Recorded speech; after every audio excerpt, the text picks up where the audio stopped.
আসসালামু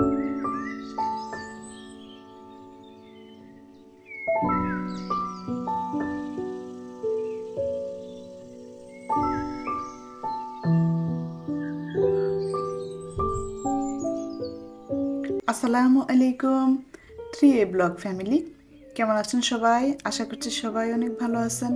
আমরাও ভালো আছি আলহামদুলিল্লাহ। এটা ছিল শনিবারের ভিডিও। তো প্রতিদিনই তো হচ্ছে বিছানা গোছাই, কিন্তু ভিডিও করতে পারি না। কেন? বিছানা গোছাতে গেলে হচ্ছে দেরি হয়।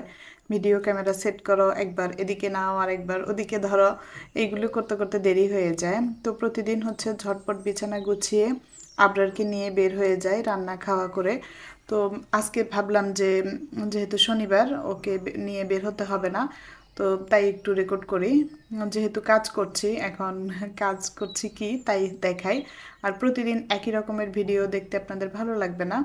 শুক্র শনিতে কী করি সেটারই একটা অংশ তুলে ধরলাম আর কি। তো শুক্র শনিতে বাসায় অনেক কাজ থাকে। শুক্রবারটা বিশেষ করে আরাফার বাবার সাথে কেটে যায়। উনিও কাজ করেন, আমিও করি, একজন একজনকে হেল্প করি, তারপর বাজার গোছাই, এইসব কাজে আর কি চলে যায় শুক্রবারটা। আর শনিবারটা মোটামুটি রিল্যাক্সে কাটাই। উনি নাই বাসায়, তারপর হচ্ছে কি কি কাজ করব আগে থেকেই প্ল্যান করে রাখি, যে এটা এটা করব। কোথাও যদি হচ্ছে ভিডিও রেকর্ডিং করা লাগে সেটা করব, বা হচ্ছে কোথাও এডিটিং করা লাগলে সেটা করব আর কি। তো এভাবেই হচ্ছে গুছিয়ে নিয়ে তারপর কাজ করতে হয়। এখন কি করব, একই দিকে হচ্ছে সংসার, আরেক দিকে হচ্ছে আমার চ্যানেল, সব কিছুই সামলাতে হয় একটু একটু করে। এরকম প্ল্যান করে না চললে তো হবে না। কোথাও রেকর্ড লাগে, কোথাও এডিটিং লাগে, এই আর কি, এইভাবে চলে। সুন্দর করে ভাজ করো। হুম। আমার সাথে সাথে আবরারকেও ইনস্ট্রাকশন দিচ্ছিলাম ঘরের কাজ করার জন্য, কিন্তু ওই তো তাকে তো সব কাজ বলে বলে করাতে হয়। এবার সাদাটা নাও, সাদাটা করো, এটা এক পাশে রাখো, সাদাটা নাও। হুম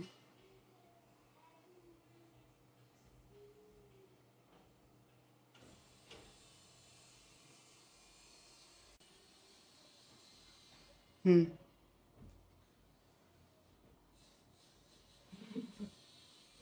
হুম এবার ম্যাট্রিক সোফার উপর নিয়ে রাখো, রাখো সোফাটার উপর নিয়ে রাখো, রাখো, রাখো। হ্যাঁ, এবার এদিকে আসো, নীলটা নাও, এটা নাও। হুম। হ্যাঁ, এবার হচ্ছে বিছানা চাদর টান করো, চাদর টান করো।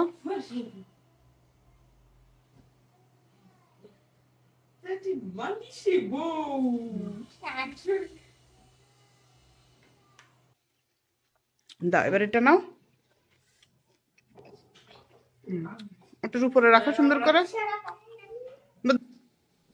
সব সময় সব কাজ যে ও ভালোভাবে পারে বা করে তা কিন্তু না।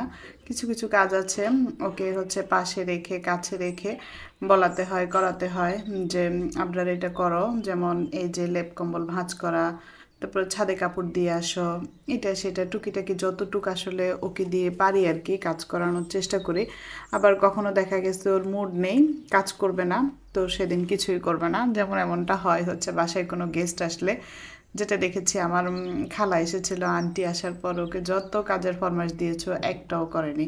কেন এমনটা করেছে আমি বুঝছি না। ও হচ্ছে মনে হচ্ছে যে বাসায় গেস্ট এসেছে, আমি কিসের কাজ করব, এরকম একটা মনোভাব ছিল। আবার মাঝে মাঝে হচ্ছে রাগ হয়ে যায়, হঠাৎ গরম হয়ে যায়। ওর কোনো ঠিক নাই, এই ভালো তো এই খারাপ। তো আল্লাহ যেন ওকে ভালো করে দেয়, এটাই আর কি আল্লাহর কাছে কামনা। আর কি বলবো, যতটুকু সম্ভব আমরা সময় দেই, কাজ করাই আমাদের সাথে সাথে রাখি। তারপর হচ্ছে প্রয়াসে ওনাদের কাছ থেকে শুনি, জানি। জানার তো কোনো শেষ নেই, আর ওদেরকে নিয়ে বিশেষ করে হচ্ছে শোনার কোনো শেষ নেই। তো শুনতে জানতে মনে হচ্ছে যে সারাটা জীবন ওর জন্য হচ্ছে স্পেশাল চাইল্ড আর কি, ওর জন্য স্পেশালিস্টের সঙ্গে হচ্ছে সবসময় ওনাদের টাচে মনে হয় থাকতে হবে। এটাই ভাবছি আর কি, যে আজীবন মনে হয় ওনাদের টাচে থাকতে হবে। তো একটাকে সামলালে তো আরেকটা। একদিকে হচ্ছে আরহান, আরহান এতক্ষণ ওকে খুব ডিস্টার্ব দিচ্ছিল, বিছানা গুছাতে দেবে না। তো ওকে সরিয়ে রেখে তারপর হচ্ছে ওকে বিছানা গুছাতে দিলাম।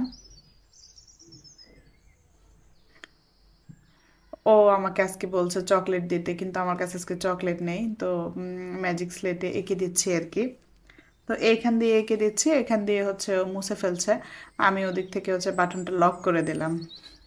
এখন আর হবে না, এখন একা একা বাটন টিপে টিপে হয়রান হয়ে যাচ্ছে আর কি। তো আমি বলছিলাম আচ্ছা ঠিক আছে, আমি কিছু ক্যান্ডি এঁকে দেই।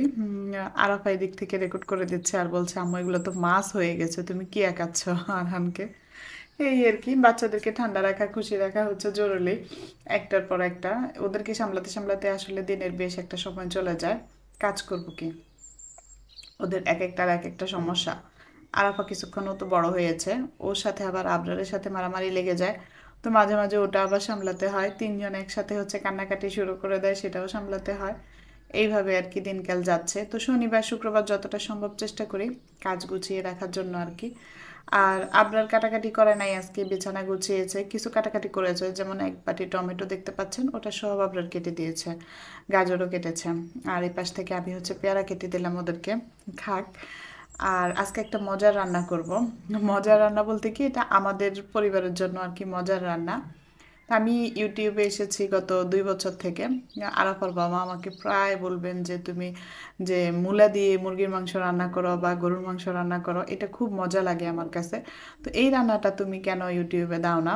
তো আমি হাসি, আমি কই, তুমি মজা লাগে দেখে হচ্ছে তোমার জন্য করি, গরুর মাংস দিয়ে বা অনেক সময় আছে না তেল তেল গোস্ত বা হাড্ডি গুড্ডি এরকম টাইপের তেল তেল থাকে না, তো ওটা দিয়ে হচ্ছে এই চীনা মূলা, যেগুলা মোটা মোটা বড় বড় মূলাগুলো হচ্ছে আস্ত অবস্থায় আপনাদেরকে দেখাতে পারলে ভালো হতো। আমি তো কেটে ফেলেছি, মোটা মোটা বেশ বড় বড় সাইজের মূলা ছিল। তো উনি বলতো আর কি, মানে মাংসের তেল কাটা যায় বা এরকম চামড়ালা শক্ত লেয়ার মুরগি যেগুলা, এগুলো দিয়েই করি। তো ওনার এই চাওয়া আমি পূরণ করতে পারিনি। একদিন উনি আমার যার সাথেও বলছিলেন, ভাবি আমি বলেছি রুমকিকে মূলা দিয়ে মুরগি দিয়ে রান্না করে গোস্ত দিয়ে রান্না করে দেখাইতে, তো রুমকি দেখাচ্ছে না ইউটিউবে। ওই রান্নাটা দেখালে কিন্তু অনেক ভালো হতো, ভিউজ হতো ভালো। তো আমি বলি যে আচ্ছা ঠিক আছে, তোমার জন্য না হয় একদিন দেখাবো। তো এখানে আমি ফুল রেসিপিটা দেখাচ্ছি না, মানে রান্নার ধরনটা দেখাচ্ছি। মূলাটাকে একটু ভাপ দিয়ে নিতে হয়, কিন্তু অনেক সময় বা দেখা যায় আমরা যেভাবে আলুটা একটু ভেজে দেই ওরকম করে দিলেও মজা লাগে আর কি। এটা আসলে পুরোটাই আমার একটা টেকনিক, রান্না করতে করতে আসলে শেখা হয়েছে, রান্না করতে করতে যত টেকনিক আছে রান্নার সবই শেখা হয়। তো এই আর কি, যাক আজকে ওনার অনুরোধে ওনার রান্নাটা দেখিয়ে দিলাম। কখনো যদি আমি না থাকি, আমার চ্যানেল যদি থাকে, তাহলে উনি খুঁজে আমার এই মূলা রান্না দেখে নেবে। উনিও রান্নাবান্না বেশ পারে, অনেক টিপস দিয়ে থাকে, কিন্তু ওনার টিপস হচ্ছে কাজে লাগে না। আবার দেখা গেছে ব্লগে কখনো টাইটেল দিতে নিলে যদি জিজ্ঞেস করি দেখেন তো এই ভিডিওটার টাইটেল কি দেব, উনি এমন হচ্ছে বলে, তো আমি বলি যে না, আপনার এমন টাইটেল দিলে আমার ব্লগ আর চলবে না। কোনো রান্না দেখাতে নিলে বলবে কি এইভাবে টাইটেল দিবে যে এমন রান্না কেউ কোনো দিন খায়নি, আপনারা খেয়ে দেখুন, এমন সেমন কি সব টাইটেল বলে। তো আমি আর আরাফা হাসি, তখন আর ওই টাইটেলটা দেই না আর কি। তো ওনার অনুরোধে আজকে এই রান্নাটা দেখালাম, আপনাদের যদি ভালো লেগে থাকে বাসায় ট্রাই করে দেখতে পারেন। আর মুরগি বরাবরই আমার কাছে একটু ভেজে নিলে ভালো লাগে আর কি। এখানে মুরগি মোল্লার রেসিপি বলতে বলতে শেষ করে ফেলেছি। আমি হচ্ছে দুপুরের কাজের পাশাপাশি ভাবছিলাম যে আজকে যেহেতু বন্ধ আছে, ছুটির দিন, একটু বিকেলের নাস্তায় কিছু পিঠা বানাবো। তো 1 কেজি পরিমাণ পোলাও চাল ধুয়ে ওখানে পানি ঝরা দিয়ে রেখেছি, দেখি বিকেল পর্যন্ত কি হয়। আর এই মুরগি বেড়ে দিচ্ছি বাচ্চাদেরকে। আলহামদুলিল্লাহ আমার তো 3 বাচ্চা, তো ওনাদের 3জনের পছন্দ মতো হচ্ছে তরকারি দিলাম। আরাফার বাবাকে দেখাতে পারলে আজকে ভালো হতো, কিন্তু আরাফার বাবা তো নাই, উনি আসবেন রাতে, আর রাত পর্যন্ত ভিডিও করার এনার্জি থাকে না। মুরগিটা মাসাল্লাহ এত সুন্দর নরম হয়ে গিয়েছে, আর মাসাল্লাহ মূলের সাথে খেতেও বেশ ভালো লেগেছে। অনেক মজার একটা তরকারি হয়েছে আসলে, আমরা প্রায় করি কিন্তু কখনো ইউটিউবে দেখানো হয় নাই আর কি।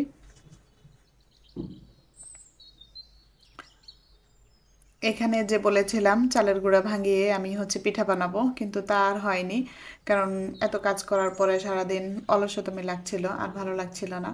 তো বাচ্চাদেরকে ব্রেড দিলে ওরা খালি ব্রেড খেতে চায় না, আর বাসায় হচ্ছে জেলি মেয়োনেজ কিছুই নাই, সব শেষ। তো কিছু হচ্ছে রোস্টেড বাটা পিনাট ছিল, তো ওটার সাথে একটু ঘি, একটু মধু দিয়ে আমি ভাবলাম যে কেননা একটু ব্লেন্ডার করে করে বানিয়ে ফেলি, মানে পিনাট বাটার। তো এটা বানাতে যে এত মুসিবতে পড়েছি, খুবই শক্ত খুবই শক্ত, হচ্ছিল না, তারপর হচ্ছে মিষ্টিও মুখে লাগছিল না, 1 চামচ মধু থেকে হয়। তো ভাবলাম আরও কিছুটা হচ্ছে সুগার দিয়ে দেই। তো আর এদিকে হচ্ছিল না দেখে আমি একটু হালকা একটু পরিমাণ, কয়েক চামচ পরিমাণ গরম দুধ দিয়েছি, যাতে একটু গরমে গলে গলে যায়। তো সেটা আর হচ্ছে অ্যাড করতে পারিনি, বিষয়টা ভিডিওটা স্কিপ হয়ে গিয়েছে। আর শেষ পর্যন্ত পিনাট বাটারটা আমি বানিয়েছি সাকসেসফুল। তো খুবই মজার হয়েছে, বাচ্চাদেরকে ট্রাই করে দেখতে পারেন আপনারা বাসায়। তো আজকের মতো এইটুকুই, আমি বিদায় নিয়ে নিচ্ছি। আল্লাহ হাফেজ।